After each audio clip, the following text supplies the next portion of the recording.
Hey everybody, it's Brian.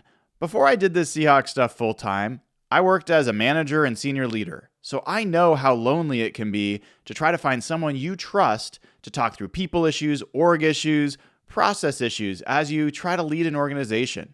Ryan Cleveland of RyanCleveland.com is someone I trust to have those conversations with. He specializes in working with CEOs and business owners, and you can get a complimentary free discovery session to see if it's a good fit for you. Just go to RyanCleveland.com to sign up and start now.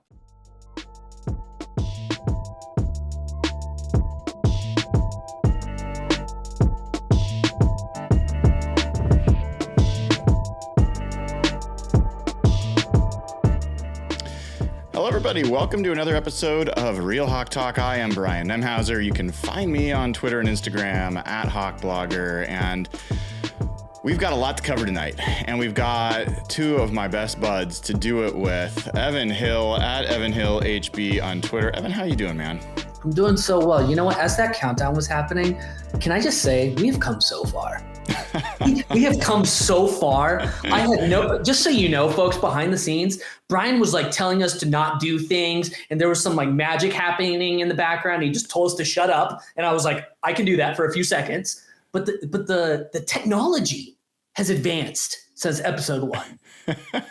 It really has. It certainly has. You say that, but here's the thing: is everybody's like, you guys can't get your volume to be equal. And even though I am literally adjusting things ahead of time, it's still like people are still like, my volume's too low. And I don't know what to do about this at this point. It's like I've gone through so many different adjustments, but it is what it is. So it's another reason why being a patron member is great, because that's where you get all the audio equalized, and I make sure that everybody sounds the same.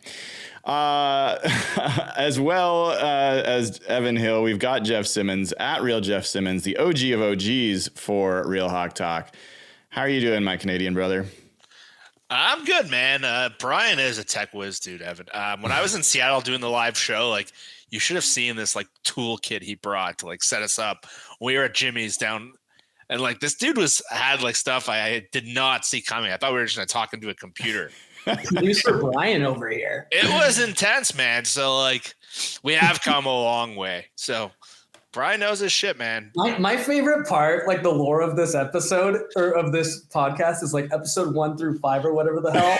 Brian is that one random startup founder's face who's just like pictured on the screen. Oh my God. And it's the weirdest looking guy too. He wasn't even a founder, dude. He was like the tech that was on there trying to make sure that the thing didn't crash while we did it. And it was so bad. And it actually did crash. Like we had Aaron Levine on in one episode and we couldn't get it going. That was episode 1. Yeah. It just crashed. Like we looked so dumb with him. It was unbelievable. What was the software called? What was it? I don't even remember. It doesn't exist anymore. But like Cam or something. Like I mean, it was awful. And not only that, but I had been doing I think it was maybe before Real Hawk Talk. I had been doing podcasting before that, obviously. And I had interviewed Richard Sherman. I had all these great guests on. And they emailed me like, we lost everything. Like, it's all gone. There's no way to recover it. Like, those are gone forever. And I'm like, screw you. I mean, I was working, so I didn't have much time to do anything else about it. But yes, it's been many years. So speaking of tech and speaking of some fun, I am going to play for you a voicemail because I'm doing a new segment on the morning show, which has a really awesome little jingle that everybody hates, and I just love playing. I'm not going to play it tonight. I'm just going to leave it for Hawk Blogger Mornings. But if you want to send a voice message to either me for Hawk Blogger Mornings, for this group, for Jeff and I, for whoever, get out your phone, record a little voice memo. It can be about Seahawks. It can be about not Seahawks. It can be about whatever topic you want. It has to pass my test and my screening to get on the show. But then attach that to a email and email me at brian@hawkblogger.com. So this is the voicemail that was specifically targeted to this crew. So I had to play it. I had to save it for you guys to hear with me. It's kind of going to kick the show off on a specific footing. So hold on and take a listen. What's up, guys? My name is Chandler. I live in Central California. I live in Fresno. And so my question is, if you wanted Pete Carroll gone at any point, when was it? I know for me, it was definitely the 2018 playoff game against the Cowboys. That's been mentioned on the show a few times, and I kind of chuckled every time. That was one of the worst coach games I've seen in my life, and I wanted Pete fired pretty much right after that game. And so I kind of bought back in 2019. That year was pretty sneaky fun. And then I was out again in 2020. So if you were out at any point, like I was twice, when was it? I'm just curious because there's been a few generous. There's been a lot of games where you're like rolling your eyes like, okay, it's time. I'm just curious if there was one that you guys could pinpoint, if not multiple. Thanks for having me on. I love the show. Love you guys, and peace. Can I just say that man has such good takes? Chandler from like Fresno, California. He is so right though. That Dallas, it's like internal lore again in our group chat, but like that Cowboys game broke me. Like to me, that was more psychologically damaging than Super Bowl 49. I want to challenge you on that because Jeff, I want to get to you on this as well, and you feel free to join this part, but I think you were pushed to the edge multiple times before that. You were so squarely in Russell Wilson's corner and had been radicalized from the cherubic, effervescent, positive Evan that I started to know. When I first got to know you, were just like the Seahawks. People forget this. Run the table, Evan Hill. Like that was you. Thank you. I was. And then you got radicalized by the Let Russ Cook gang and became anti-Pete Carroll. And that specific game was the game at which I think you broke. But I think you were pretty strongly against Pete Carroll before that game. No, that's all accurate. I was watching that game with a ton of Seahawks fans in Arizona at an old Seahawks bar, and it was just a very traumatic experience. I don't even know what to say. Like it was the most angry I've ever been watching any sports game ever. I don't know what to say. Jeff, how about you? I don't have like a single moment like Evan does, but there's a couple like ups and downs for me. So after 2017, where like that McVay game broke them, and like you could just see the Legion of Boom is kind of gone at that point. I thought after 2017, there was a really good case to walk away from Pete. And then I'll be honest, funny enough, Evan brings up 2018. That was the year I kind of like rediscovered my love for the Seahawks again. Like that year where everyone thought they just suck and they were really fun. I got into them. And then, the 2018, but then the 2019 playoff loss to Green Bay is where I was kind of done. It was the year after Evan. I actually found that game. And I saw highlights of it surfacing today where like Devontae Adams was single covered by Trey Flowers for the entire playoff game. And I don't know if it's because he got traded and he's back with Rodgers. And that just like brought fury inside my head. And just like that game like was the year they actually had a pretty good team. And like that was the point where I'm like, okay, I need to see something new. And again, there was moments of up and down. And like 2022 was a really fun year for Pete when Russ was gone. And then last year, everything tanked. So I kind of got up by the end of last year. I was like, this just can't happen anymore. So there's kind of a wave with me where it was up and down. And so I'd say at the end of 2017 was the first. And at 2019, I was all in. And then by the end of 2023, I was like, there's no way I can live with this guy. So, Brian, I want you to answer the question. Yeah. But I'm going to make a guess. And Jeff, I want you to guess as well. I think it's much more recent. Okay. Like last season. Okay. And I think it's the Steelers game. That Jeff, what about you? What's your guess? I think it was a little earlier than that last year. I think what really started with Brian was the Tampa Bay game in Germany. And that's where Brian lost faith for the first time. And then the Steelers game was more evidence of what he'd seen. But that was the first game where Pete had a soft team. and Brian was like, I am done? So first thing I got to state here is that, for people, there are people that absolutely believe that this podcast has been the anti-Pete podcast for ages. And what they don't know, or maybe like they haven't paid close enough attention, is I was Gandalf for years. And you all were freaking, not as much Jeff, but especially Nathan, Evan, Derek, like everybody else. You guys were coming to try to take his job. You guys were completely, against him. And I was like, no, 100%. Pete Carroll. Not only that, but I spent a lot of time saying, you guys are absolutely batshit crazy to be angry about Russ and angry about the offense when the offense is actually like, okay, it's actually pretty good. It's the defense that Pete's known for that's been degrading for all of these years. And this was like 2017, 18, 19 that I was making those statements.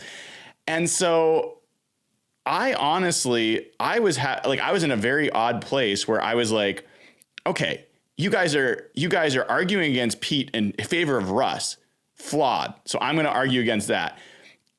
At the same time, seeing a defense that I don't respect on the field year after year after year, and being a person who believes that that's fundamental and what I really love the most, my confidence in Pete had degraded for years. And the other thing was, I would say, what is it, the third or fourth time that he hired a new DC and a new OC, and that they could not hire a coach that was like somebody that you'd want to promote. Like they're just like, so you're right. The final breaking point for me was definitely the Pittsburgh game, and Jeff's absolutely right. The Tampa Bay game was like the crack in the foundation. But look, I will forever believe Pete is the best coach in Seahawks franchise history until someone does better. I will forever have a very positive perspective on Pete Carroll and cherish the fact that he was our coach. I have absolutely zero part of me that wishes the Seahawks could lose the rest of their games this season. They could lose the rest of their games next season. And I still would not want to go back to what I know was never going to be a championship team again. I would just rather lose differently. I would rather go into the abyss and go into the unknown and figure out how to be great again, because we just were not on a path to being great. So that's where I think a lot of people are different. And guys, I'm actually working on an article, which I'm not going to share a bunch of now. I've got a survey out there about where people are in their fandoms and where they season ticket holders and their attendance. I'm actually working with some ticket brokers and getting some data to try to back up some of this. I'm talking to the Seahawks, but it's a really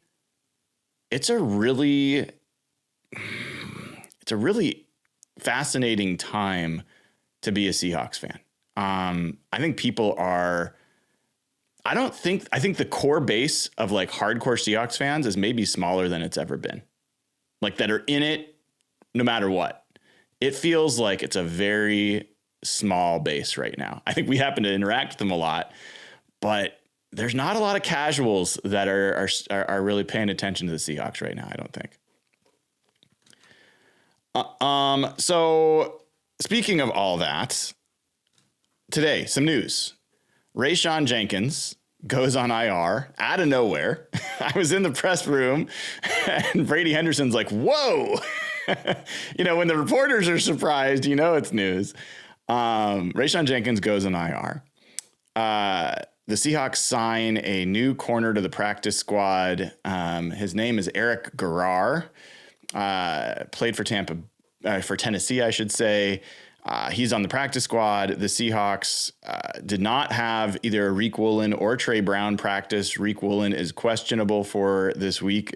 Mike McDonald said it's a last-second thing to see if he can make it. Artie Burns has already been placed on the IR. We traded for a new defensive lineman, Roy Robertson Harris, who was at practice today and is hoping to play. Byron Murphy is back out there. He's looking like he's going to play. guys, it feels like, you build up one part of the castle and you knock down the other part. What's going on here, Jeff? I know you got some feelings about this. Yeah, they're like, listen, we can talk about all the things we want and stuff, but it just feels like luck is really against them right now. They start those first 3 games, and yeah, we see some potential things to be excited about, and then the whole defensive line goes in. And obviously things unravel from there. We get exposed in other areas right when they fix. And then right when their defensive line sort of gets healthy, right when their schedule is about to shift to the passing teams, now they're missing 3 of their 4 corners. They're missing their strong safety. So just when the defensive line gets healthy, now the defensive back group, and Julian Love has been banged up. He's not looked like himself. So that's another injury that the guy's not playing great. And we're left with basically one healthy corner. It's like, oh my God, this is not their year. So it's just tough. And it's just right now, like I put out a tweet today, like, well, just when the D-line gets healthy, the whole secondary goes out. And I get a response from a guy who's a pretty prominent radio guy in Toronto being like, what does it matter? They suck when they're healthy. Like, who cares? And I'm like, oh, come on, dude. Like, so it's just tough. Like, as the schedule shifting, they all have Atlanta, Buffalo, the Rams. So Cousins, Josh Allen, and Stafford, and their entire secondary is pretty much out. So I don't know, man. It's like, it's frustrating because, like, again, this was such a big stretch for me coming out of that Thursday game to like get the defense right. And now they're just put in a situation where, like, I don't want to make excuses, but like, man, if like none of their corners can play against Atlanta, who's been a pretty good passing team, it just sucks. It just sucks. It's going to be so hard to fix that defense with the issues they already do have, complemented by this. It's like playing whack-a-mole. I heard Robert Mays make that comparison. It's really like that right now. Evan, I do have some news for you that I want your reaction to as well. Tough news. The Seahawks right tackle Stone Forsythe and right guard Anthony Bradford also did not practice today. I just wanted to brace you for the potential that they may not play in this game. You said tough news or good news? Or? Yeah, I thought you might have a reaction. How do you feel about that? Can it get much worse? I mean, those are fatal last words potentially, but like, it'd be nice to see Christian Haynes get a full, game at right guard. They've been rotating that position throughout the entire season and the off season. Stone Forsythe, he's right tackle 3. Who even is it? Jason Peters? Who would either be Jason Peters or Mike Jarrell? Oh God. Yeah. I mean, I don't even know what to say at this point. Like, can it get much worse? I'm sorry for what's about to happen to Gino. Like, I just don't even know what to say. Like, yeah. I don't know. Peters might be better than Forsythe at this point, but I don't know what kind of shape he's in. I don't know. I doubt Michael Jarrell would be their first choice. It seems like every chance they've had to give him a shot. He seems like a developmental player. So not a knock on him. He came out of a super small school. So I don't know. 43-year-old Peters is probably better than Forsythe at this point. No, like. So I know we moved to the offensive line, but when it comes to Rayshawn Jenkins being out 4 games at minimum, is the assumption that guy that they elevated from practice squad, Ty Okada, is his name, is he stepping in then at that role? Is that kind of like what the feeling is? Or I think it's going to be an interesting thing to see because the assumption would be Kayvon Wallace would step in as a starter. The issue is Kayvon Wallace's snaps have gone and starting in the Detroit game, he started having some serious bust. Like he made some real mistakes and they were mental errors and communication errors. And then I think they've had similar issues in the New York game. So he just has not been playing as much. So the chances that they would, it's a little bit like the Marquise Blair time. Like we're all like, oh, Marquise Blair is so talented. Why isn't he on the field? And like secretly the coaches are like, because that guy's never where he's supposed to be and we can't trust him on the field. I think coaches are having a hard time trusting Kayvon Wallace right now. I don't know that to be the case, but that's my interpretation. I think Kobe Bryant would be the other guy, but with the cornerback situation, I think Kobe Bryant is likely going to have to play nickel. I actually talked to him in the locker room today, and I was like, hey, without having him tell me what he was going to do, I was like, do you feel like there's things that are different for you if you had to play nickel now versus when you were a rookie? And he's like, oh my God, so many things. And, he talked about, he came into the league expecting to play outside corner, and he had to learn to play nickel that year, and figuring out run fits and figuring out a whole bunch of stuff he didn't know. And, he just knows how to play the position so much better, all this other stuff. So we'll see. Kobe Bryant had some moments as a nickel when he came in. He also had some pretty bad ones. So that could be an option, but he's been a safety. And then Okada's a guy that, Evan, I think this guy has a chance to be a good player. I don't know that you can expect him to come in and be great. But the one thing I'll say is Rayshawn Jenkins has had a very up and then a very down year. Thank you for saying that. Yeah, he really has. When I've been doing this film study with guys like Cody Alexander this morning and on my own, the guys that keep coming up are Rayshawn Jenkins, Tyrell Dodson, and occasionally Jerome Baker. But Rayshawn Jenkins has been a issue the last 3 games. So you're saying John Schneider had a great free agency? Oh, we're going to talk about that. I've got a little free agent section for us coming up before we get to Patron questions. Yes. I would definitely want to talk about that with you guys. Yeah, I agree, though. When you watch the film, even the big run at the end of the game, it could have been a 6-yard run if Jenkins just takes a somewhat normal angle. And he's been playing with a club on his hand, and he's been on the injury report, but I don't think that's an excuse for what's happened. And funny enough, the game we were at, week 1, he was awesome. He was flying around. He was tackling. And I don't know if it's injury related. I don't know if it's discipline, but he's been one of the worst players on the team the last 3 weeks as the defense has deteriorated.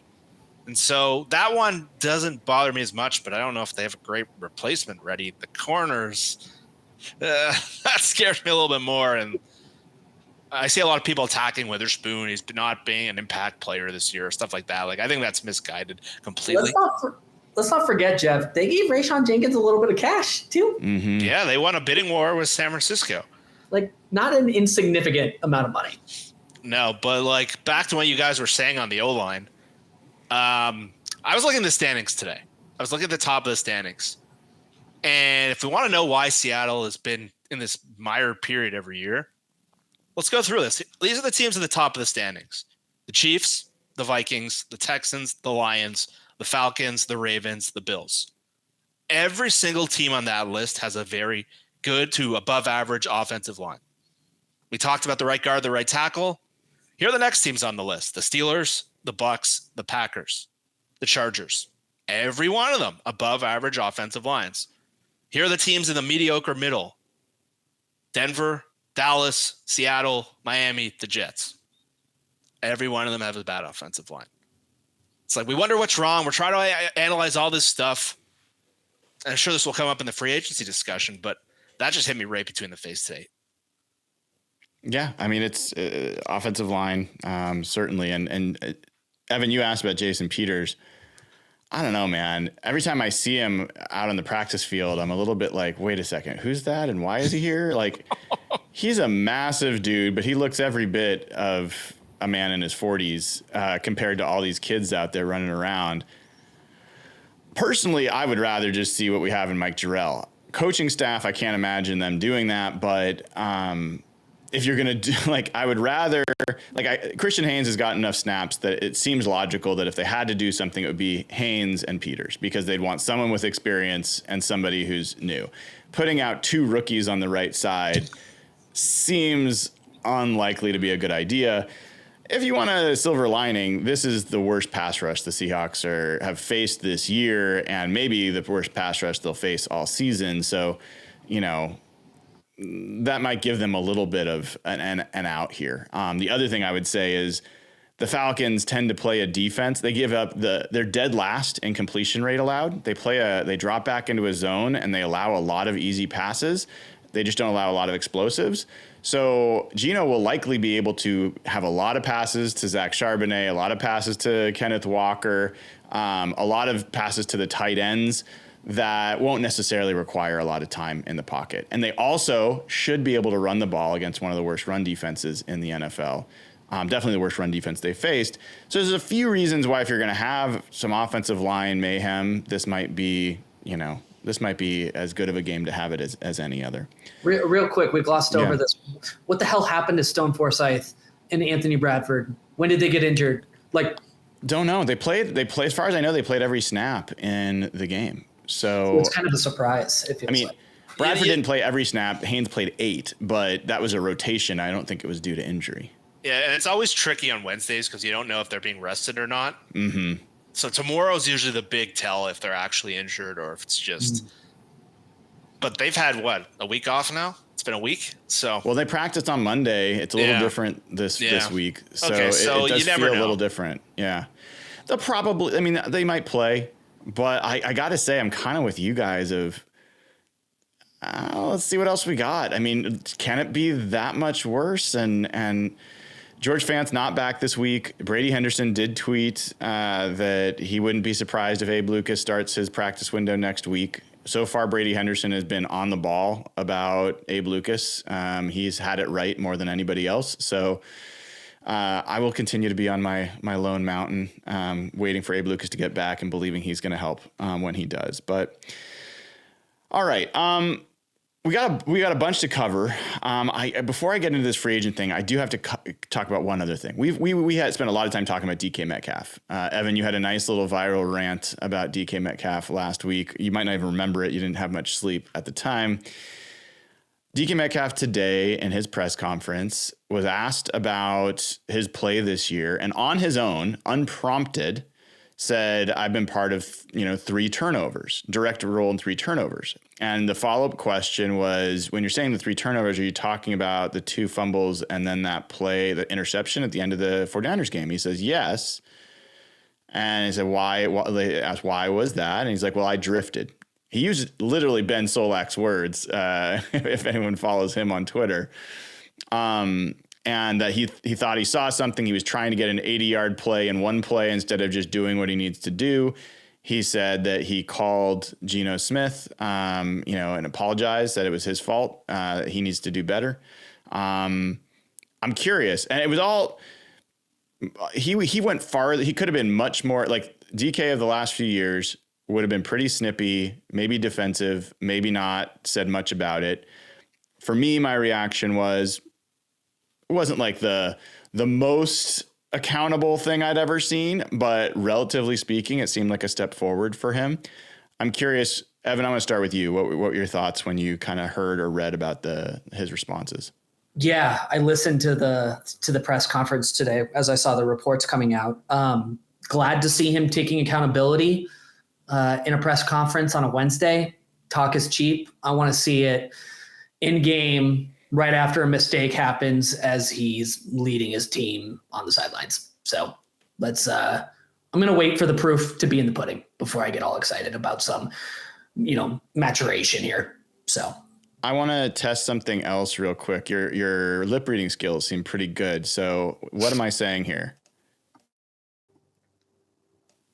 Do it once more. Do it once more. I think I knew what it was. Jeff, what do you think of Evan's lip reading skills? He DK talked about the fact that he did talk to Ryan Grubb essentially about throwing it further downfield. So what were your thoughts about that? Listen, I thought the tone was different for things he's said before. I remember just the stuff. It's like, yeah, Pete talked to me. I don't really care. I'm going to be who I am. Like, I've heard that stuff from him before. But so I was encouraged to hear him take ownership of that. He has screwed up. He has directly caused. And I did not expect him to say that I was the one who caused the interception. That surprised me. But overall, I'm completely with Evan. You can say anything you want. When things get bad, how do you react? That's how you learn about someone. When someone hits adversity, how do you react? And you can say anything you want in the press conference. And Jen, he did address that. He kind of did. He kind of talked about why he was upset and what he talked about. He said they need to get them to run by defenders. I don't know if that's how I read his message to him. But again, I'm happy to hear DK come out and be an adult about this. I want to be clear about one thing. I am pro him screaming into the headset to Ryan Grubb about that. Well, Ryan Grubb deserved to be screamed at. Ryan Grubb needs. It felt like they walked into that game so unprepared from an offensive perspective, and honestly, it feels like Ryan Grubb has had a couple of terrible games now, frankly.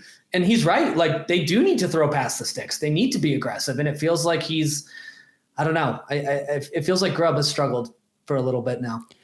I'd agree with that. I think that this game plan felt basic. It felt reactionary and predictable, and I don't think that's where his best work comes. I think Grubb will be fine. I think what DK said there about screaming into the headset was, I'm competitive. I want to win, and if you're not getting angry when things are going bad, then I think you're in the wrong game. So he's got his perspective there. I don't really care as much about that. I know for a lot of people that's a big deal. I care about the fact that he channels whatever he's feeling, whatever frustration he's feeling, into being a difference maker on the field. I don't even care about whether he's a leader on or off it. That would be nice. But what I want is a guy that is so enraged by what's going on that he absolutely dominates the guys opposing him, that he should be able to dominate. And honestly, we didn't see that. We didn't see that in the game, and that's something that I want from him. Like Marshawn Lynch, you don't think Marshawn Lynch screamed at his coaches on the sideline during the Pete Carroll era? He absolutely did. And then he went and truck sticked 5 guys, the rest of the way. There's ways to channel that. And I'd like to see DK make it more productive instead of, non-productive. I wouldn't even say destructive, but just non-productive. Jeff, did you have something else you want to say on that? You look like you were thinking. No, it was just look, you used the Marshawn, Sherman, Doug. Mm-hmm. We've seen those two guys yell before, but yeah. Listen, I was watching every other team on Sunday, and I watched AJ Brown in a game where they were struggling. And if you watch Jalen Hurts, they've kind of lost themselves on offense. And even their coach lost his mind and acted like a complete loser. But at the end of the game, when they needed a play, AJ Brown took over that game with a contested catch. They're kind of the same body type. They went to the same school. And I'm not saying B8, but that I just want to see that more. And it's just we want to pay this guy $35 million. We can talk about all that. What I care about is exactly what you just said. I watched AJ Brown do it on Sunday, and I texted you guys. I'm like, this is what I want DK to be like. And maybe that's not possible. Maybe it's like what Robert said to you the other day. You just got to accept him for what he is. I need more. Well, I mean, I don't want to rehash a bunch of talk that I think has been going on in sports radio today and through Twitter, but we should at least touch on it. The trade stuff to me, I think is nonsense. They're not going to trade him. I don't see any scenario where they trade DK Metcalf this year.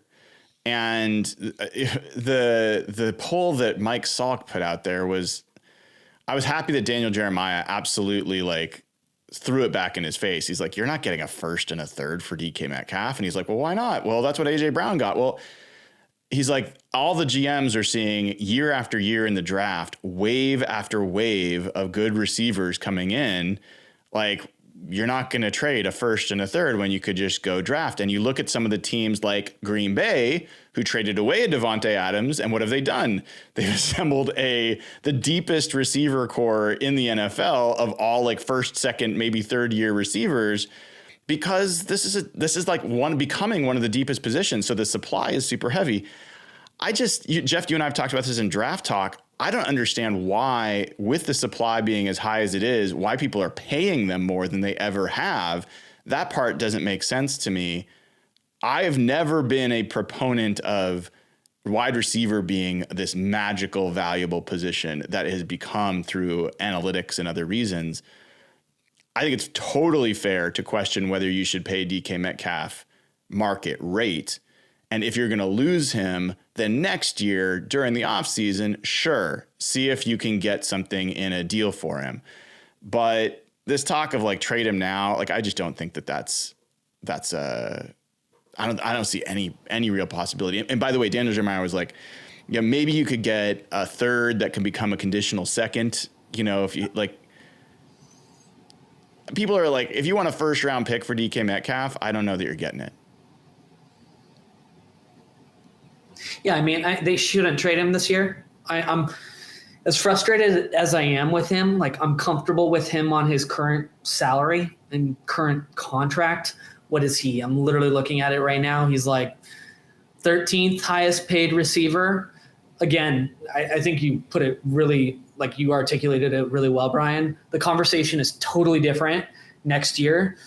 Final year of his contract, if not saying he will, big if he, starts the offseason and he's like, I'm not stepping on the field without a new deal, a new extension, then this conversation totally shifts around what his contract expectations are and everything and what potential trade comp you could get. But like, see it out through this year. There's no reason to trade him this year. I think the conversation shifts next year with a couple of variables, but yeah, he's not a guy you trade this year.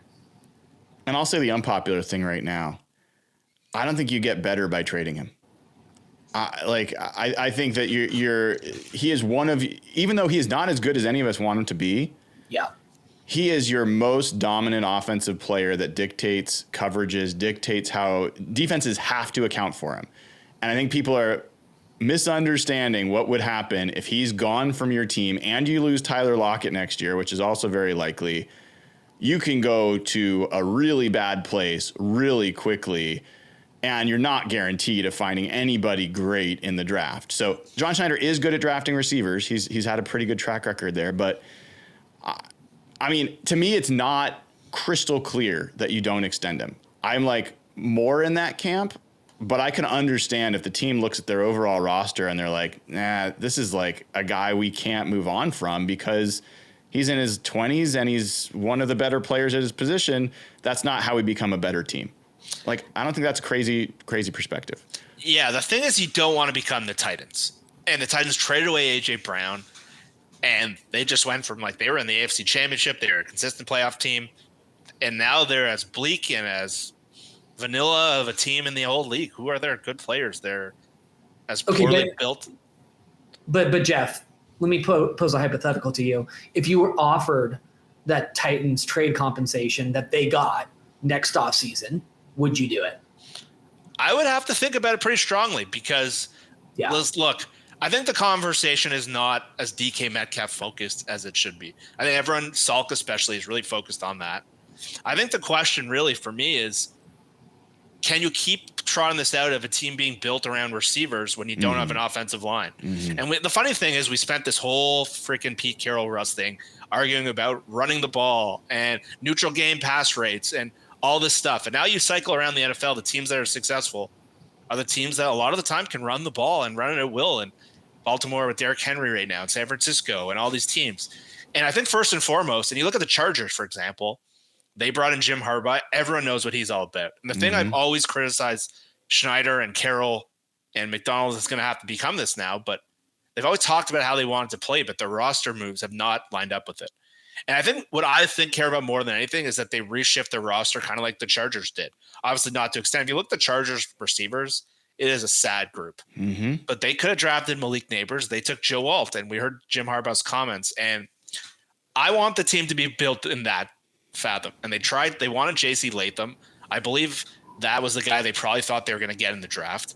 And again, that's my priority. And if that means they believe, because again, I think if you're this team, they have these three receivers, and even if it goes to two receivers next year, it's hard to be the team they want to be with that thing in place. So again, if that means you have to consider trading DK, I'm all in. If it's just a pure question of should you trade DK, I have trouble with that because you can't replace him.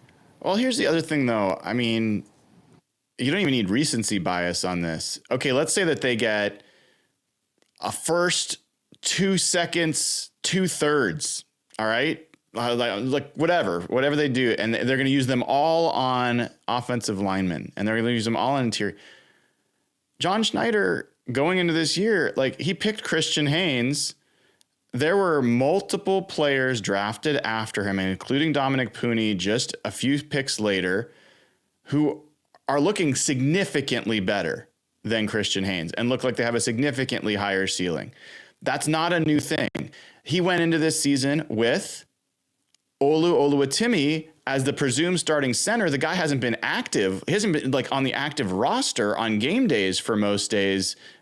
They lucked into Connor Williams, who's on a 1-year deal, and Nick Harris, who they signed in free agency. He isn't on the team anymore.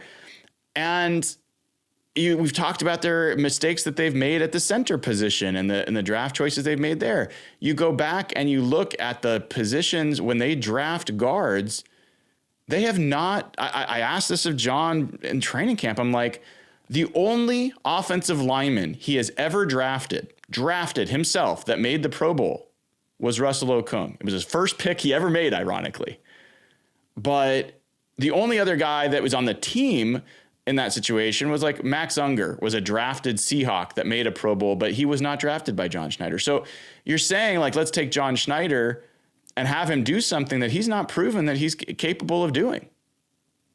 I'll just say this, whatever you do not look at Dominic Pooney's PFF grades because it will make you, like, as a Seahawks fan. It's rough, dude. Like, holy hell, man. And it's not only him. Tanner Bortolini or whatever, the center, Indianapolis, is playing fantastic football. He was a 4th-round pick. Like, there's a lot of guys that were picked after. Mason McCormick, who we all liked, has played a better guard than Christian Haynes has so far. Like, there were chances. And we weren't even saying, hey, it's got to be just Christian Haynes. Take 2 guys. Don't take A.J. Barner or don't take Tyrese Knight. Now, those guys might end up being really good, but if you'd had 2 guards picked there, or a guard and a center, anyway, like there's some flaws there. I'll just say this, with the way you guys want this football team built, and by the way, I'm in your camp as well, John Schneider's not your guy to get you there. I think that's the question. I think he's really not. The only thing I will say there, and John Schneider's offensive line picks have changed dramatically based off who his offensive line coach was. The picks he made before Tom Cable, during Tom Cable, during Mike Solari's time, and then Andy, what's his name? I can't remember. Dickerson last year. He does try to match to the offensive line coach who seems to have some input. Nick Harris was a guy that played for Scott Huff. So I think there's some evidence that he might be like Scott Huff is a part of this and he is new. And so maybe we'll learn a little bit more about who knows, maybe Christian Haynes and Satao Laimea end up looking much better next year after Scott Huff's had a year to work with him. I don't know. Maybe Mike Jarrell will end up looking good and we'll feel like, okay, we've got a guy that can develop offensive linemen. Right now, if it's just up to John Schneider, I agree. He has not proven that he is a good evaluator at that particular position. Can we do something fun real quick? This is fun in a really dysfunctional way. I'm going to read for you guys. The prompt is, what if the Seahawks never signed another external free agent? Okay? That's the prompt. And I'm going to read for you the free agents that the Seahawks have signed the last 5 years. Okay. It's going to run through these names. I'm just going to do it like in rapid succession. All right. This is the most recent. And I'm going to include guys that they re-signed. Okay. So some of these guys will be some guys that they re-signed. Leonard Williams, Noah Fant, Rayshon Jenkins, George Fant, Jerome Baker, Tyrell Dodson, Pharaoh Brown, Nick Harris, Jonathan Hankins, Kayvon Wallace, Laviska Shenault, Laken Tomlinson, and Tremaine Ankrum. That was this year. Last year, Draymond Jones, Julian Love, Jaron Reed, Bobby Wagner, Drew Lock, Devin Bush, Evan Brown, Mario Edwards. The year before that, Uchenna Nwosu, Quentin Jefferson, Rashad Penny, Austin Blythe, Geno Smith, Artie Burns, Marquise Goodwin, Kyle Fuller, the center, and Justin Coleman. 2021, Carlos Dunlap, Chris Carson, Benson Mayoa, Kerry Hyder, Gerald Everett, Nick Ballore, Kella Weatherspoon, Ethan Posick was a re-sign, Al Woods, Cedric Ogbuehi, tackle, Geno Smith, Jordan Simmons, if you remember him, Alden Smith, Bless Austin. And then finally in 2020, Brandon Shell, BJ Finney, Greg Olson, Bruce Irvin, Benson Mayoa, Carlos Hyde, Mike Upati, Cedric Abwehi again, Nico Thorpe, Geno Smith again, Philip Dorsett, Josh Gordon, and DeMontre Moore. That's the last few years. Of all those names, any of them that you're like, man, it'd be really painful if we hadn't made that signing. Yeah, Quinn Jefferson. You fucker. You walked into that, dude. You walked right. I'm not surprised. I am not surprised. Okay. Quentin Jefferson. Who else? Probably Al Woods. Geno Smith.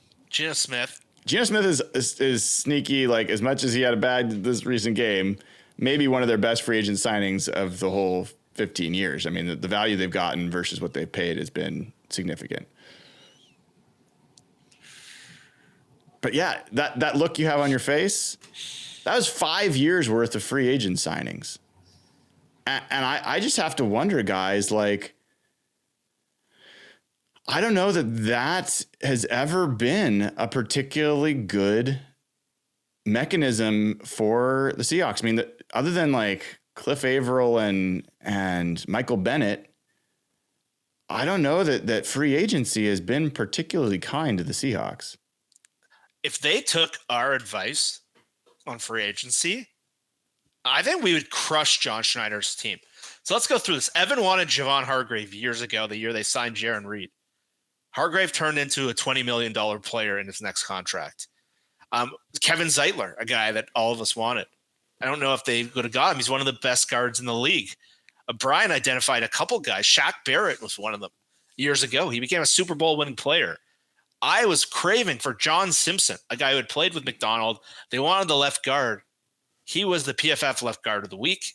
The Jets offensive line is nothing to talk home about, but hell of an upgrade over Laken Tomlinson. So I think if you listen to some of our free agency shows over the years, we've uncovered a lot of hits. There was one year I think Nathan really wanted the Honey Badger. He's turned into a really good player. Some of the receiver names we've put out there.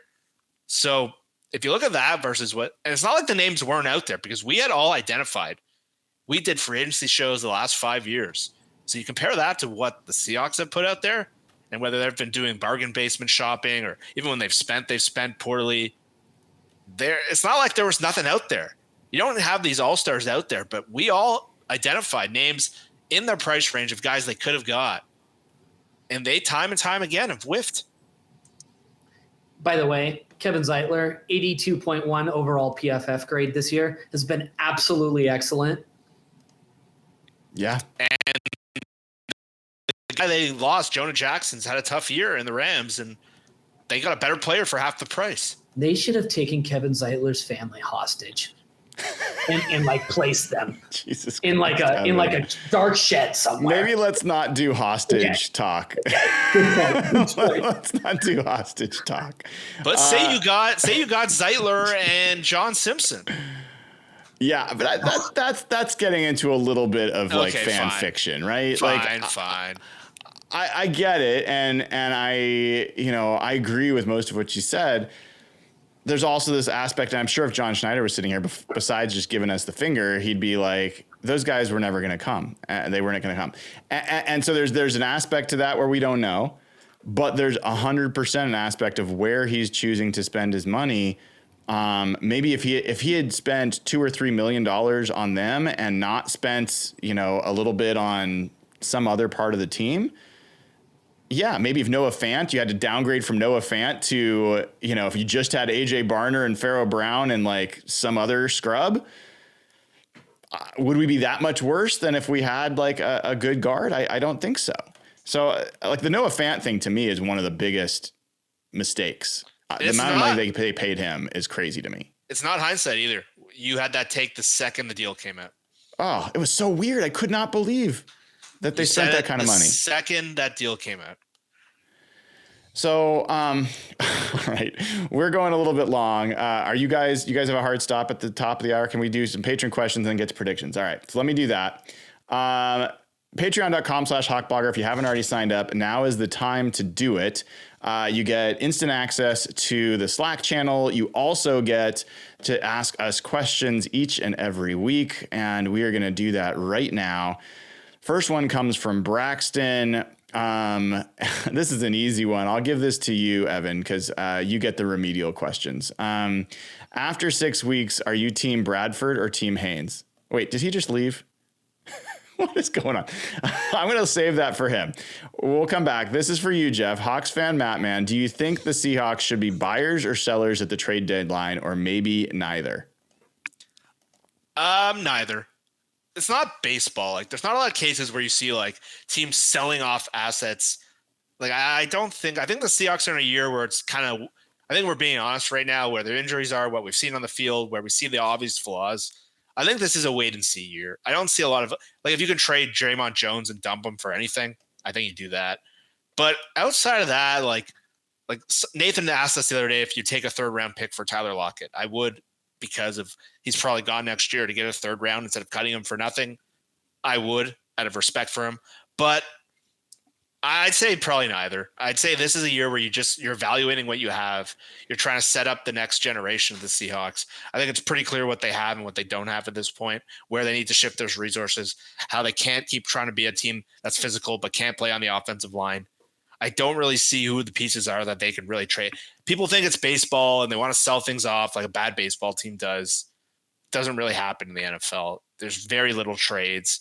There's really, really guys that people want. People aren't going to trade for like Kayvon Wallace, you know?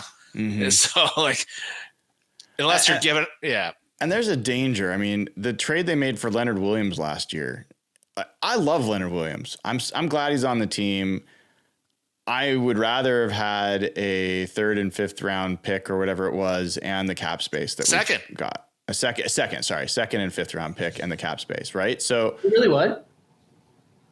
Then have Leonard Williams? Yeah. Yeah, they could have got 100%. Javon Bullard. They could have got another offensive lineman. Yeah, another Cooper Beebe would probably be on the team. Like, yeah, 100%. That's who they liked more than Christian Haynes. And not that Cooper Beebe's been great shakes this year, but in any event, like, I think trades are a potential to be a problem because then GMs feel like they need to sign the guys to justify the moves. And you mentioned Draymond Jones. This is a guy where I gave the benefit of the doubt. I came in, I looked at the roster, and I was like, Mike Macdonald doesn't have anybody that's over 270 but under 295 on his rosters at Michigan or at Baltimore. Draymond Jones does not fit at 280. And then they were like, no, we got all these ideas of how we're going to use him. He's cutting weight.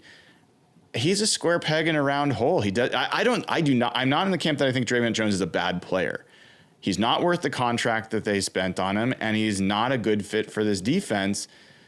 So I feel for him a little bit, although he's getting good money to do this. But look, like that's a great example of Mike Macdonald's got to get his guys in here, and I don't think Draymond Jones is a fit for what he wants to do. All right, go ahead, Evan. Leonard Williams has a $30 million cap hit next year. I know. Yeah. Jeez. Yeah, he's a good player. He's a pretty good player. I think he's a very good, like just barely to the very good, but he's not a great player. Yeah. I think he's very good though. So Evan, I was giving you crap and you weren't even on to take it. I heard you from the other room. Okay, good. All right, you get the remedial question from Braxton. After 6 weeks, are you on team Anthony Bradford or team Christian Haynes? I'm going to resist. Careful now. I am team try something new. And that's Christian Haynes. I'm not going to make a joke. It's Christian Haynes. The only jokes you can make are inappropriate. That says a lot about you and this show. That's where we can go. Mark Zuck, this one's for you, Jeff. Remember that old Witherspoon versus Jalen Carter raging debate? How are we looking after 23 games? I still think they're on the right side of this. I do think Jalen Carter is a more impactful player when he's right. But if you look at the Eagles this year and you look at the second half of the Eagles last year, Carter's kind of been exactly kind of what the scare of him was. There's games where he looks like the best player in the NFL, and then he just goes silent. I think he had like 0 quarterback hits since that big game. I think off the field, there's concerns. I think with motors concerns. And a lot of people are incorrectly taking swipes at Witherspoon this year. And unfortunately, the nature of his position, he's just not being thrown at very often. His coverage rankings, his grades are all really, really high. And sure, he hasn't been as successful in blitzes and he hasn't been as effective as maybe we thought he would. But like all things being equal, if Carter was clean off the field and he had a good attitude, I would take Carter in a second. But I think when you consider the whole package, the kind of people you want to build around, I still think Witherspoon, you'd make that pick 10 out of 10 times. I think if Seahawks fans are this fed up with DK Metcalf, I don't think they realize what they'd be asking for having Jalen Carter on a long-term deal here. I think, yeah, I'll just leave it at that. Evan, is there also question is from Mark Zuck. Is there a player that we let go, we cut, did not give a new contract to in the last 2 years that you wish we hadn't let go? Jordan Brooks, Cody Barton, Quandre Diggs. Sorry, I didn't mean to laugh. Jamal Adams, DJ Reed, Damian Lewis, Bobby Wagner, Colby Parkinson, Will Dissly, etc. What was the exact terminology he said that I wish? Is there a player that the team let go that you wish that they had not, that they kept? I don't think so. On assuming their current contracts, right? Like, I don't think so. Jeff, I'd be curious for your take on this. DJ Reed. He signed a pretty good deal. He's been really reliable. He's a lot better than Trey Brown. It was the contract that I'm just trying to remember what he signed. 3 years, $33 million. Okay, that's not that bad. Yeah. At the time, it was a lot of money, though. Like, it's been a while. That was a huge upgrade. Yeah, he said Seattle lowballed him at the time, but I remember thinking, like, it wasn't that bad. It's not that much in the grand scheme of cornerback money. They have 2 rookies on their team. He's been really solid. Yeah. All right. Sam Brown. This one is for everyone on the pod. How do you, so everyone pay attention. How do you, as a fan who feels emotions, find the balance between having patience with a brand new coaching staff and allowing yourself and others to feel frustration over the growing pains, lack of improvements? How do you, as a fan who feels emotions, find the balance between having patience for a new coaching staff and allowing yourself and other people around you to feel frustration? I'd be curious for your take on that. Brian, you take this. Well, I mean, it's tough because I have come from being one of the most emotional fans, maybe the most emotional fan, depending on who you ask. I think Evan would probably attest to that. To someone who's just kind of mellowed through the years, and some of that's age, some of that's experience, but some of that's just like you get your thirst quenched when you win a Super Bowl and you just don't quite care in the same way. At least I don't quite, like, it's not as much of a quest as it was the first time. So I don't have the same level of emotion, but I do care about it more than just about anything else going on day in, day out during the football season. And I think I have trouble with people that lose faith too quickly and people that go to the negative. And this is not just for football, but just in general. When people get in the everything is bad and there's nothing good and there's no reason to talk about any potential sign of growth or improvement, that's what bothers me. Being frustrated is like, if you're not frustrated, then you don't care. But basically, crapping on people's hope, that bugs me. So I don't have a lot of patience for people. Like when someone tweets out something like remotely positive and everyone just fills their mentions with like why they're stupid and why everything sucks and why the team's just horrible, I find that to be really aggravating. And so that's the part that I don't have patience for. People being down on the team and people being pissed at whoever they want to be pissed at for a period of time, I just think everyone's got a right to work through their emotions however they want to. So I don't have as much frustration about that. You guys, this is for everyone. So do you guys have any thoughts? How do you think about this? Jeff? I think what you said, Brian, is fair. Like, I had a guy today, like, again, I tweeted out, just, it sucks they're out with their defensive backs. And some guys are like, what does it matter? They suck.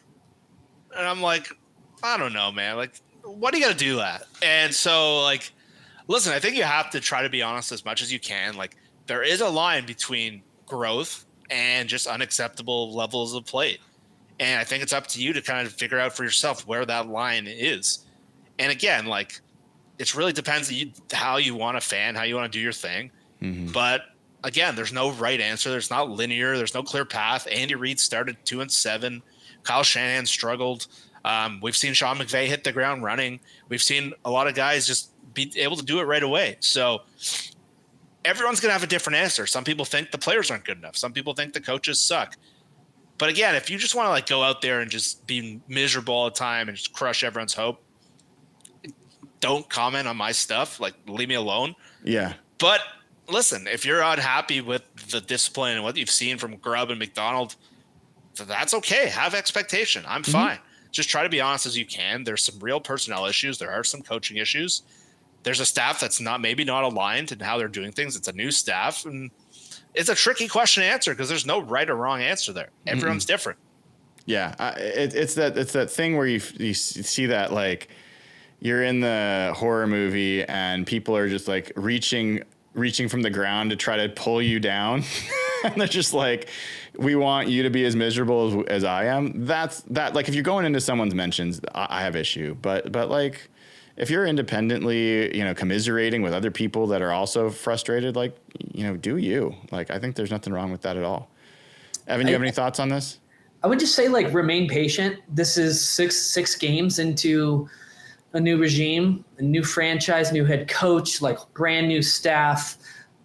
Pete Carroll didn't get it done in an offseason or two off seasons. Dan Campbell didn't get it done in an offseason. He won 3 games his first year. Like, I need to see. I think it's fair and reasonable to expect that the team shows progress and improvement in certain areas across the production on the field and areas of the roster as the year goes on. We need to see evidence that they're building towards something and that the ship is steering in the right direction. But let's remember, like, this is not going to be solved overnight. This roster has a lot of holes, has a lot of issues, and there's a lot of first-time coaches on this coaching staff. And frankly, being 3-3, regardless of the context, is not bad through their first 6 games. So I would just say, like, be patient. Like, yeah. If things are disastrous, 2 years from now, we can have this conversation, but I'm not there yet. So. Yeah. One other thing, and then we'll keep going, but I think another thing that gets all of us is when we feel like people are negative, not because they're fairly evaluating the team, but because they're trying to prove a point that they had coming in. That's aggravating. Like, if you can't have an authentic conversation about the team without trying to prove your priors, like, I am a Mike McDonald truther. Like, I've been in on him before he got here. Ryan Grubb as well.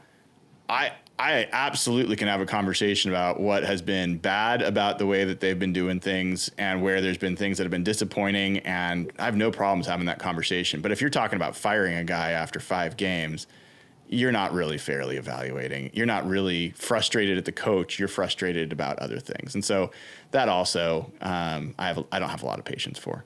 All right, let's keep going. We got other questions. Colin Lindstrom, this one I'm going to give to you, Evan. Aside from the New England and Detroit games, are you disappointed with what seems like a lack of production and or opportunities for Jackson, Smith, and Jigba?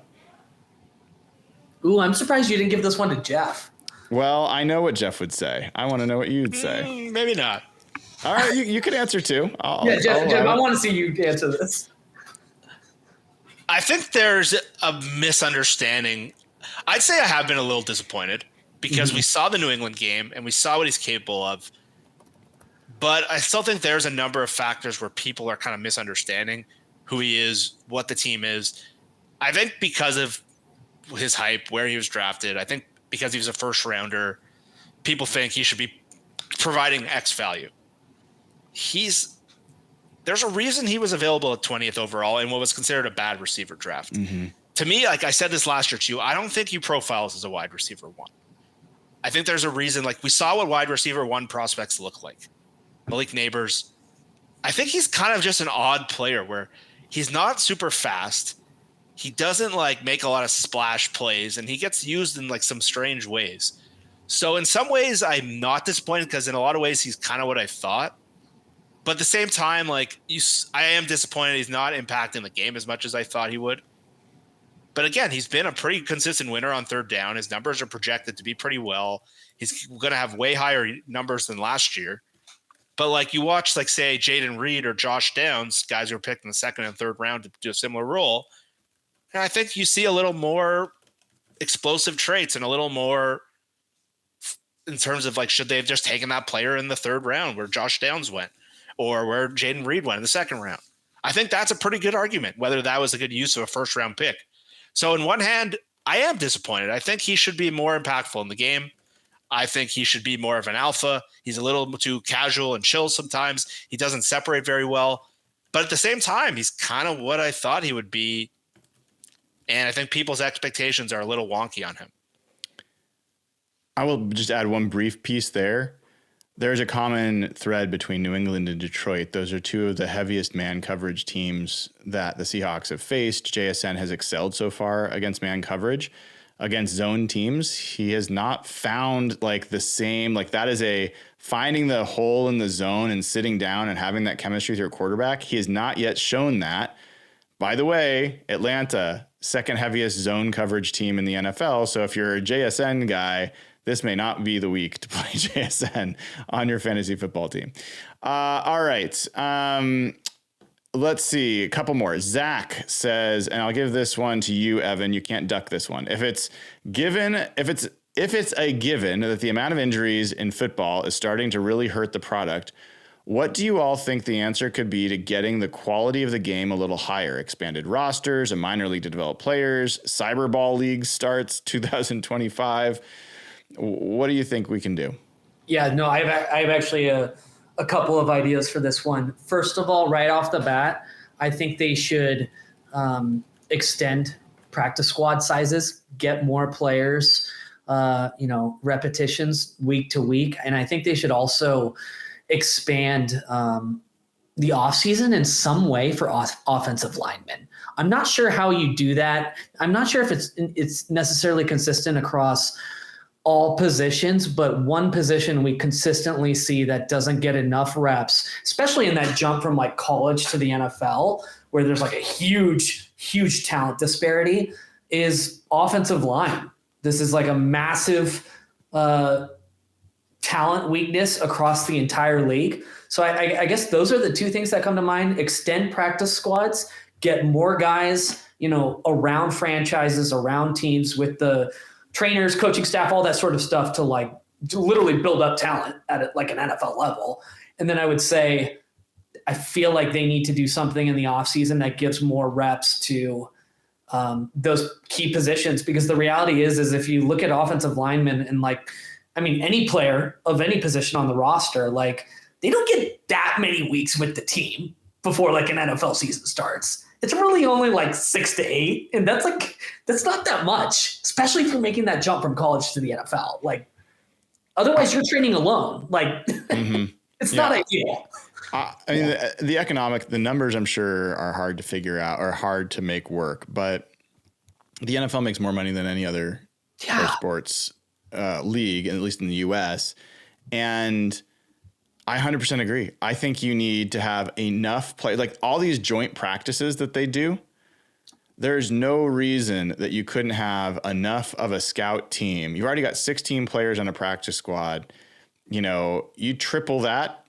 There might not be that many players worth having, but I think you've got how many minor league baseball players are never going to see the pros? Most of them. And so I do think that the NFL needs to have a more legitimately attached minor league part that's actually part of an extended practice squad and doing some joint practices, firewalled from the team so you're not giving away anything. But I think the quality of the product's really starting to suffer. And if they don't do something like this, I'm not sure. They're not going to get back to where minor league, or what is it? Pop XFL. Warner and high school are actually doing, heavy padded practices all the time. They're not going to go back to it. So you've got to make a correction, I think, at the NFL level.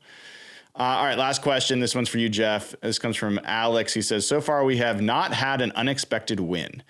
That was something of a hallmark of the Pete era. Does the crew think that the Hawks under Mike Mack might be more straightforward about winning and losing games we're supposed to? What do you think, Jeff? I don't have a great answer to that. I'm going to say when you have an offensive line as bad as Seattle, every game's going to be hard. And even the games they did win, they barely hung on to beat Denver because they had 2 safeties. Miami, they went 2 quarters without a single first down. I think it's more of a reflection of that. And sure, we could talk about Pete getting the guys up and things like that. He was great at it because every game was the same or whatever.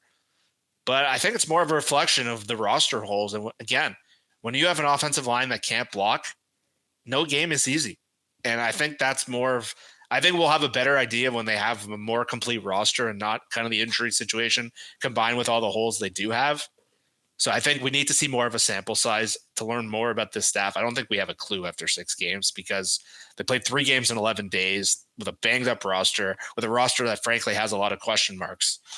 I don't think we can make big picture judgments like that yet. Yeah. Yeah. This is their first padded practice they had today in 2 weeks. And it's like 3 games went by between their last padded practice and this one. And when you got issues running the ball and defending the run, padded practices kind of matter. And Jerome Baker, talked to him today. The guy's missed most of training camp and OTAs, just now starting to get to play with Tyrell Dodson in back-to-back games. He's only had one time this whole time where he's played in back-to-back games, full games, with his linebacker partner and with the guys in front of him also switching week in, week out with Leonard Williams, Byron Murphy, all these other guys. So yeah, it's been tough. It's been tough to really determine how you can kind of change some of the things that have been going wrong. All right, let's turn our attention as we close the show to this game against Atlanta. Curious, what are you guys seeing in this game? What's got your attention in this game? What do you need to see in this game that would at least give you some confidence? Let's set aside the win and the loss. What do you kind of need to see to feel some hope, which I think is what everybody's looking for? Evan? I think shoring up, this is going to be a popular answer. Shoring up some of their struggles in run defense. This is a Atlanta Falcons rushing game that is playing pretty well right now. Bijan Robinson is averaging I think just over 5 yards a carry right now. They've been super successful as of late. Their offensive line is kind of middle of the pack. So it'll be interesting to see if Seattle can match up well with them as they're starting to get healthier and hopefully get some reinforcements with Byron Murphy, who I think is going to play this week, it sounds like, potentially. Mm-hmm. So I'd like to see a game where we hold, how many rushing yards did we give up last week? What was it, 200? 220 something. 220? Can we have a game where we give up less than 100? Be nice. Is that possible? That would be nice. Just from a viewing perspective, I think that would be encouraging. Yeah, I'd say that's my answer. Jeff, how about you? Yeah. You can't really go in any other place other than what Evan said. So I'll try to take it a different way because I think if you asked 100 people, 99 would say that. So I want to see them be able to disrupt the other team on defense. And one of the things McDonald has done well and kind of what he's known for, he's kind of that third down mastermind. But the problem with all these games because of how bad their run defense is they couldn't really get into third down. And early in the game, one of the things they did is they messed up Purdy a little bit in some of the third down plays. But that was the whole thing Detroit talked about. We need to get out of third down, and they had so few third downs. So what pissed me off so much about that Giants game, and I think it was a matter of personnel, it was a matter of game plan and energy, was Daniel Jones never felt disrupted. That's what pissed me off because when he is disrupted, you've seen the stupid face he has. He is a disaster. And the fact that they made that guy look competent is infuriating to another level. Yeah. Kirk Cousins is a guy that does not move very well. He's coming off an Achilles. When he has time and when he has good protection, he's a very good quarterback. He can slice you and dice you. But when you move him, he struggles. He's got the Jared Goff thing kind of going for him too. Goff has been a little better this year, but same kind of game plan. So with Murphy back, with Williams back, with Mafe back, with Mike McDonald's brain, I want to see them disrupt the quarterback. And I want to see them disrupt passing plays. We have corner issues this week. If we can't out there in the quarterback, it looks super easy for him, and it's not just purely corner related. I'm going to be concerned. That's supposed to be the hallmark of this defense. That's what was so attractive about them last year. It was the second year, and we have a lot of personnel issues working against us, but whether it's blitzing differently, whether it's creative scheming, whether it's our players winning, I want to see us disrupt the quarterback. I think that's great. And I won't give the whole list because it's so long for me, but this is a window into why I have been able to stick with being a hardcore fan of the team, even during down times. I don't need like wholesale turnarounds. I need like, give me a little finger hold that I can like see the outline of what's going to become. That can be Byron Murphy having his best game and looking like, okay, maybe everything else goes wrong, but Byron Murphy looks like he's developing into like, that would be great. To see Boye Mafe and Derek Hall maybe return to kind of their pre-injury disruption. That would be great. To see some turnovers and some plays where you're like a blitz get home. Mike McDonald be able to scheme something that gets home and actually causes a disruption and causes a takeaway. That would be great. I think that offensively, seeing them actually be able to run the ball against one of the worst run defenses and we have not seen Mr. Kenneth Walker actually run when there's a lane. Like he's had to create a lot of the yards he's had this year. Show me what he looks like when he runs, through some of the lanes that opposing running backs have had against the Seahawks this year, where they literally just run straight ahead through a mile wide hole. So, I would be excited to see DK Metcalf make some contested catches and some big plays. Like there's a lot of things that I could get excited about in this game.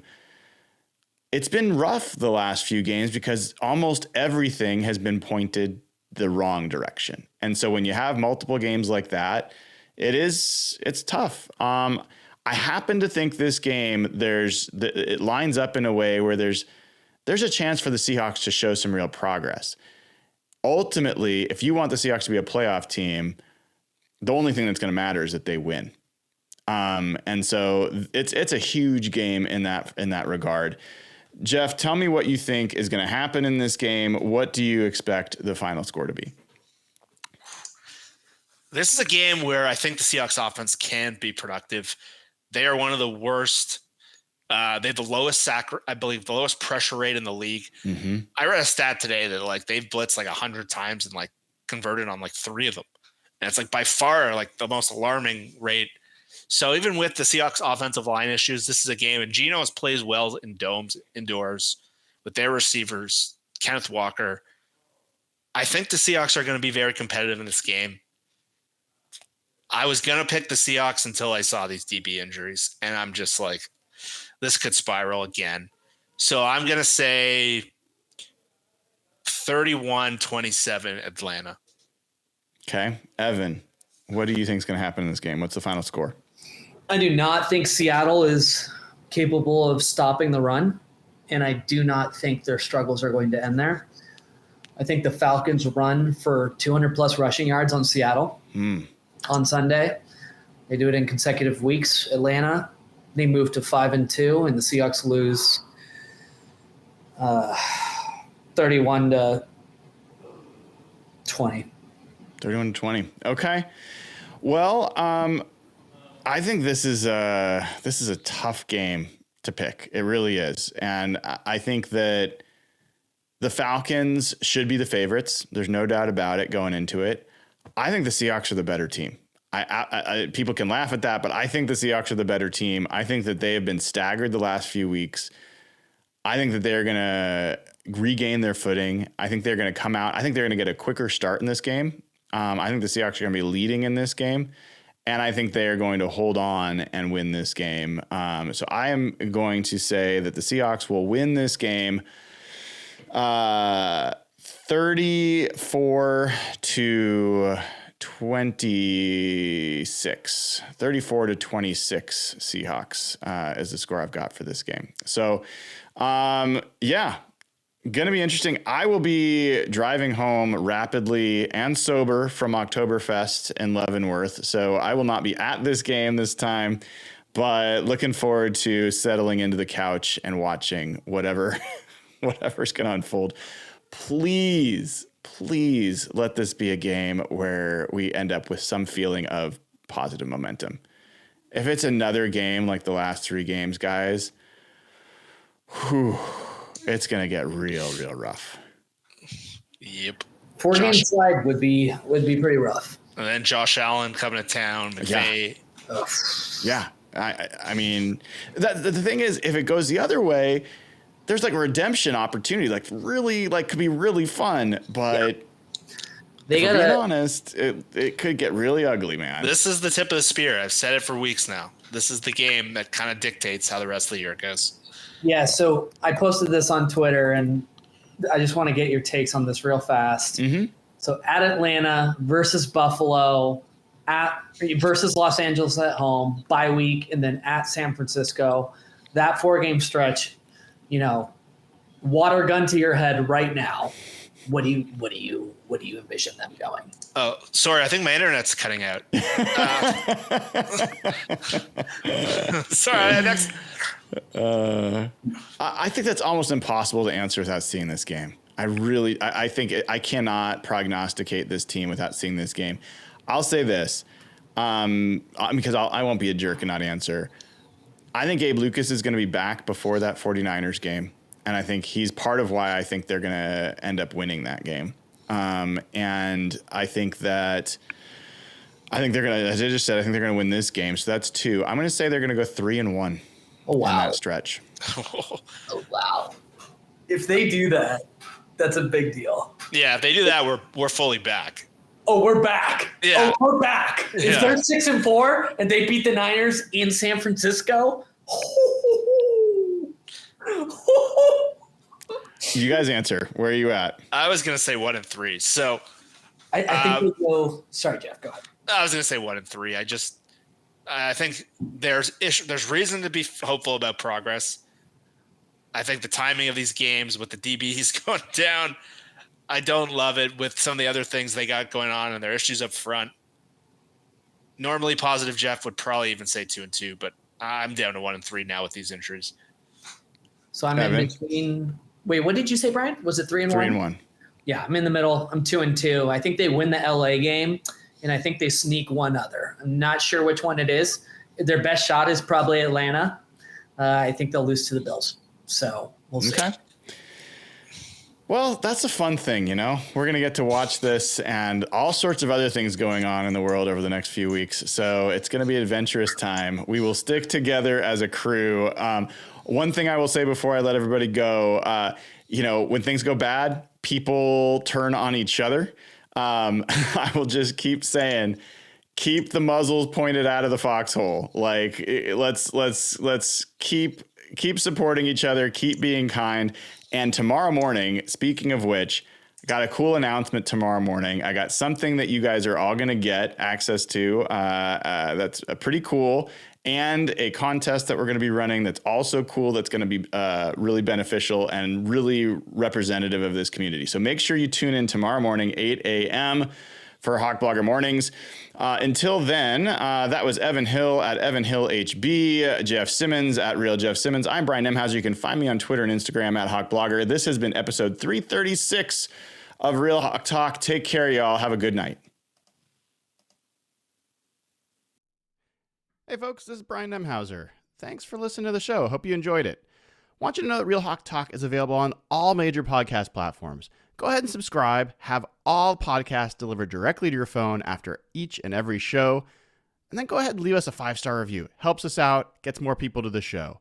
Then, if you haven't already done it, go to patreon.com/hawkblogger and subscribe for just $5 a month. Gets you immediate access to our Slack channel. Join hundreds of folks in that community to talk Seahawks about wins, losses, and all things in between. Not to mention, become eligible to win giveaways for Seahawks tickets and get to ask questions of the Real Hawk Talk crew every week on the show. Finally, if you haven't gone to hawkblogger.com recently, head on over. Tail of the Tape morning after articles are there every week. Hoping to see you there. Thanks for tuning in. Thanks for supporting the show. Go Hawks.